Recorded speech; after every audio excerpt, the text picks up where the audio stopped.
Kalian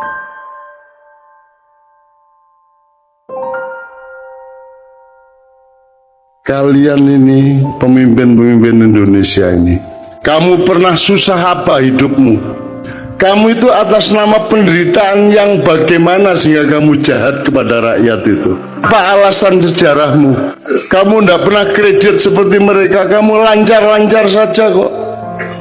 Ya toh? Kamu juga anak orang yang tidak miskin, cukup kaya sehingga kamu bisa nyalon kok. Urusanmu sama uang-uang besar. Atas nama apa kamu jahat kepada rakyatmu? Apa alasan sejarahmu?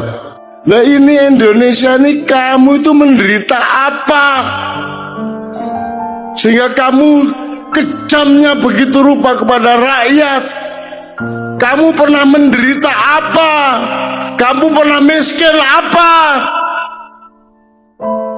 Karena kamu pernah puasa kayak apa? Kamu pernah tirakat apa? Kamu lancar-lancar semua kok. Kamu bisa membayar miliaran kok jadi pejabat. Apa alasanmu untuk jahat kepada rakyat? Jadi ada saat-saat ada sesuatu yang menurut hitungan kita, karena mungkin kita ini masih berpikir garis atau bidang atau bangunan, kita belum bisa melihatnya secara ruang.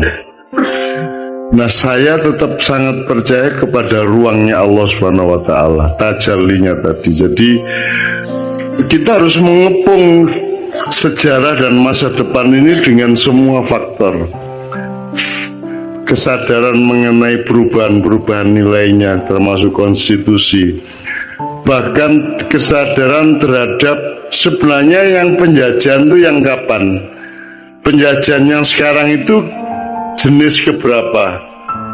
Ya, kecanggihannya seperti apa? Jadi misalnya autopilot gini Gus, Anda kasih sabu-sabu 2 kali 3 kali, besok sudah nggak perlu dipilotin lagi, nyabu sendiri. Nah kita itu di bidang politik, psikologi, budaya itu sudah nggak perlu di remote sama Israel, sama Amerika, sama siapapun, udah hancur sendiri. Kalau kita tidak menyadari apa yang sedang kita konsumsi. Nah, Anda tahu bahwa Indonesia ini dirusak dengan dividi et impera, ya, itu melalui begitu banyak dimensi. Pendidikan, media, undang-undang, ya, terus, semua, hampir semua, prinsip, cara beragama, ya. Bahkan sekarang mulai ada yang menyebut bukan wahai saudara-saudara kaum muslimin wa muslimat, tapi saudara-saudaraku muawiyin wa muawiyat. Artinya orang-orang Islam yang sekarang ini mendapatkan informasi mengenai Islam itu dari kantor berita Muawiyah yang dimulai sejak Khalifah Abu Bakar umpamanya. Yang ketika itu Abu Sofyan sudah mulai politiking, sudah mulai menyengkuni. Makanya nanti tanggal pertengahan Januari kalau Anda sempat ke Jogja, saya sama teman-teman pendidikan sedang menyiapkan pementasan Sengkuni Harga Mati. Subjudulnya, kalau judulnya Sengkuni 2019. Nanti kapan-kapan saya cerita mengenai Sengkuni ini. Anda pasti kecelek dan semua yang nonton pasti kecelek. Karena Anda pikir itu saya sedang ngomong garis. Tidak, saya tidak ngomong garis, tidak ngomong bidang, tidak ngomong bangunan, tapi ngomong ruang. Sengkuni dalam arti ruang. Dan sengkuni itu tidak usah nyari kemana-mana. Anda berkaca sebenarnya ada unsur sengkuni di wajah yang Anda temukan di balik kaca itu. Dan hampir tidak ada yang tidak sengkuni di Indonesia sekarang ini. Tapi sengkuni Indonesia ini sangat rendah derajatnya sebagai manusia, sebagai, kan penjahat aja ada yang derajatnya tinggi, ada yang rendah mas. Ini sebagai penjahat Indonesia ini rendah sekali derajatnya. Sudah jahat rendah. Kalau Sengkuni ini nyun sewu nih Pak Muzamil, gak tahu Pak ya. Sengkuni ini kan cuman provokator mas, lici, yuaswisu visuduri, haulihim gitu ya. Hanya ngipas-ngipasin arti, memprovokasi kan gitu dok. Itu kejahatannya tidak sampai ke terorisme, tidak sampai ke pengeboman, bunuh orang massal kan tidak sampai ke Westerling, tidak sampai ke pembunuhan massal. Sengkuni itu hanya seorang provokator, hanya seorang yang abal-abal aja. Itu dahsyat, menurut saya sangat tinggi kepribadiannya Sengkuni itu karena melihat sejarahnya Sengkuni. Sengkuni itu singkat kata, karena suatu hal seluruh keluarganya, bapak, ibunya, dan saudaranya 100 orang dipenjara oleh Prabu Destoroto yang mengawini kakaknya Sengkuni, ya. Dan setiap orang yang dipenjara dari 102 orang itu hanya dikasih sebutir nasi untuk makan sehari. Tidak mungkin mereka bisa bertahan hidup. Sebutir nasi, meskipun 100 butir nasi kan cuma segini mas. Untuk makan satu orang juga tidak kenyang, tidak akan bisa bertahan hidup. Maka singkat kata mereka berdiskusi, bapaknya ambil keputusan dan disetujui bahwa di antara 101 orang ini, 102 seharusnya, tapi yang satu kan jadi permaisurinya raja yang menghukum itu, yang wajahnya ditutup sepanjang hidupnya untuk protes kepada nasibnya dan seterusnya. Diambil keputusan bahwa harus ada yang hidup di antara 101 orang ini. Maka yang 100 orang merelakan untuk dimakan oleh yang satu.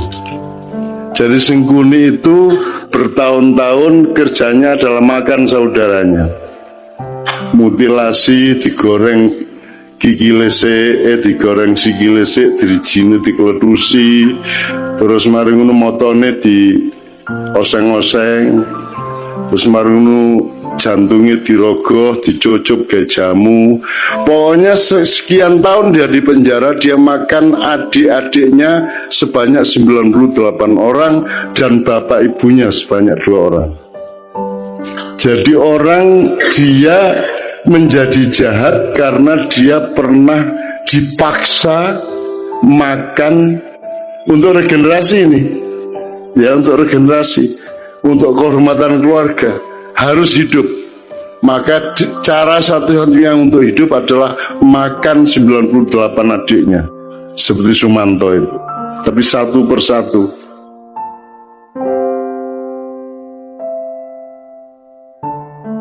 Mas, Anda pernah membentak ibu Anda? Pernah membentak ayah saya? Pernah membentak ibu? Kalau sampean sekali membentak ibu sampean stres enggak? Bisa enggak tidur tenang Anda? Merasa bersahnya luar biasa, baru membentak ibu. Ini makan ibunya, bapaknya dan adiknya 98 orang. Terpaksa dia makan. Menurut Anda itu kejahatan apa penderitaan? Penderitaan. Dan orang yang menderita harus makan saudaranya sendiri segitu banyak dan bapak ibunya, kemudian hanya menjadi seorang provokator, hanya menjadi seorang yang licik. Itu hebat enggak dia? Seharusnya Sengkuni menjadi teroris besar, dia bunuh semua orang, betul enggak? Harusnya dia obrak-abrik itu Hastinapura, Indraprasta dan semuanya, karena dia bermaksud baik, maunya Mbak Yunya itu kawin sama Pandu, jadi karena dia mempertimbangkan bibit, bebet, bobot. Perhitungannya sangat baik untuk berkeluarga. Tapi ternyata dia dikawini oleh kakaknya yang buta itu, dan Sengkuni tidak setuju. Kemudian Tapi karena sudah keputusan bapaknya dan keluarga, akhirnya dia tetap setia mengawal Mbak Yunya menjadi permaisuri kerajaan Hastinapura.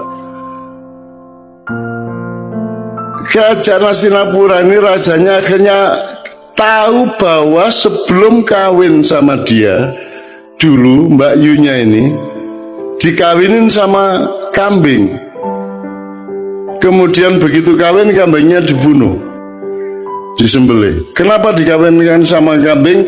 Karena menurut perhitungan primbon, neptunya tidak cocok antara Mbak Yunya dengan suaminya. Untuk membatalkan hitungan angka tadi, ya, weton tadi, maka dia dijadikan janda, menjadi lain lagi hitungannya, menjadi sah, tidak apa-apa secara ilmu kriptologi namanya ya. Oke. Nah, marahlah suaminya, loh ternyata saya ini kawin sama janda kambing. Marah dia, ditangkap semua, bapaknya Sengkuni, ibunya Sengkuni, adik-adiknya Sengkuni, 101 orang dikasih makan cuman sebutir beras satu orang. Akhirnya singkat kata Sengkuni makan itu, dan kemudian dia menjadi seorang provokator, seorang yang licik, yang culas. Serakah enggak juga loh. Sengkuni korupsi boh? Enggak. Dia cuman ngesir satu yang namanya minyak tala itu toh. Dia rebutan minyak tala, tumpah, terus dia bergulung-gulung sehingga dia sakti, dia tidak bisa ditembus oleh senjata apapun karena badannya sudah berlumuran minyak tala, minyak kehidupan, gitu ya. Bagaimana dia bisa mati? Semar yang ngasih tahu kepada Bima, mau Bima, iku biyen pas gulung-gulung deh lengo tolo iku silite gak kena. Jadi gulung-gulung kan tetep anusnya kan gak kena mas, yang kena bokongnya tok ya, minyaknya gak sampai masuk. Nah itu kan tidak kebal. Akhirnya sama Bimo pakai kuku pancanaga disogok silite, cet mate deh. Itu ya, hati-hati ya mas ya. Gitu. Nah, teman-teman sekalian, saya yang pertanyaannya sederhana. Kalian ini pemimpin-pemimpin Indonesia ini, yang mana yang tidak Sengkuni? Terus kalian ini menjadi Sengkuni atas penderitaan apa? Kamu pernah susah apa hidupmu? Kamu pernah tidak makan? Kamu pernah makan ibumu? Kamu pernah menderita sampai seperti itu? Kamu itu atas nama penderitaan yang bagaimana sehingga kamu jahat kepada rakyat itu? Apa alasan sejarahmu? Kalau Sengkuni ada alasannya untuk jahat, meskipun kejahatan dia tidak sepadan sama sekali dengan penderitaannya. Seharusnya orang macam Sengkuni yang makan 101 keluarganya sendiri, dia dalam tanda petik berhak untuk menjadi teroris besar. Kalau dia tidak kuat, dia akan gila atau dia bunuh diri. Tapi Sengkuni sangat kuat dan sangat arif sehingga dia hanya menjadi provokator. Sementara kita dipimpin oleh Sengkuni-Sengkuni yang tidak punya alasan sejarah untuk jahat kepada rakyatnya. Kamu pernah jahat apa? Kamu pernah menderita apa? Wong kami yang tidak pernah utang seperti anak-anak utang. Kamu tidak pernah kredit seperti mereka. Kamu lancar-lancar saja kok. Ya toh, kamu juga anak orang yang tidak miskin, cukup kaya sehingga kamu bisa nyalon kok. Urusanmu sama uang-uang besar. Atas nama apa kamu jahat kepada rakyatmu? Apa alasan sejarahmu? Dijawab dulu. sengguni kabeh. Gitu loh Mas. Jadi pentasnya itu soal itu. Ini apa toh? Allah mengatakan Allah tidak menyukai kata-kata yang diperjelas kejelekannya, ya. Apa? La yuhibbullahu al-jahra bisu'i minal qaul. Itu ya terjemahannya. Ya, terjemahannya. La yuhibbullahu al-jahra bisu'i minal qauli illa man zulim. Tidak, Allah tidak menyukai perkataan yang nyaring tentang keburukan kecuali orang yang dizalimi. Jadi musuh, ya boleh dendam bagi orang yang memaki, wobol kon niku gitu ya. Itu Allah tidak suka kecuali kamu dalam keadaan dianiaya. Jadi kalau dianiaya Allah membatalkan ketidaksukaan, ya wis ora apa-apa wong kon menderita kok gitu loh. Itu hukum Allah loh. Nah ini Indonesia ini, kamu itu menderita apa sehingga kamu kejamnya begitu rupa kepada rakyat? Kamu pernah menderita apa? Kamu pernah miskin apa? Karena kamu pernah puasa kayak apa? Kamu pernah tirakat apa? Kamu lancar-lancar semua kok. Kamu bisa membayar miliaran kok jadi pejabat. Apa alasanmu untuk jahat kepada rakyat? Sengkuni saja tidak sejahat kamu, padahal dia penderitaannya ribuan kali lipat dibanding penderitaan hidupmu.